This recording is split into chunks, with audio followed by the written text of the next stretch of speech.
hello everyone আজি আহিছো আলফুলৰ ভ্যাকসিনেশনৰ কাৰণে কিন্তু ভ্যাকসিন দিব পাৰে নে নোৱাৰে এতিয়ালৈকে ঠিক হোৱা নাই যেহেতু তাইৰ বহুত বেছি কাহ হৈ আছে সৰ্দি হৈ আছে সেইকাৰণে ডক্টৰক প্ৰথমতে চেকআপটো কৰি লওঁগে তাৰ পাছতহে গম পোৱা যাব যে ভ্যাকসিন দিব পাৰি নে নোৱাৰি সো বলক আজি মিনি ব্লগটো চাই থাকক এফালে আলফুল শুই আছে আৰু এতিয়া আমি যাও তাৰলে মানে আহি পালোহি এতিয়া আৰু এতিয়া গাড়ীৰ পৰা নামিলো আৰু গৈ আছো এতিয়া বেজি দিয়া জেগালে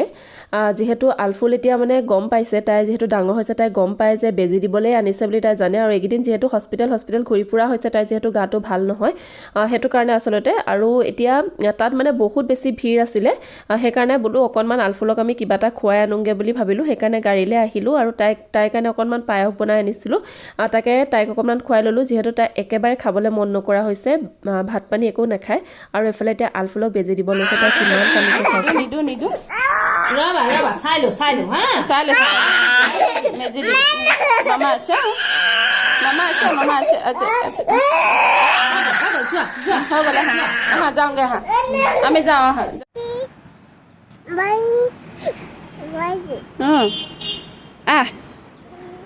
কাক ফোন কৰিছা ন মাহী ফোন কৰিছা ভাইটি ফোন কৰিছা তুমি কেলে কান্দিছা ন তুমি ফিজ দিলে ইয়াতে দিলে ফিজটো বেজি দি ওলাই অহাৰ লগালগ মাহীয়েক আৰু ভায়েকক ফোন কৰি জনাইছে যে তাইক মানে আজি বেজি দিলে বুলি তাৰপিছতে আহিলোঁ আলফুলৰ আমৈকৰ ঘৰলৈ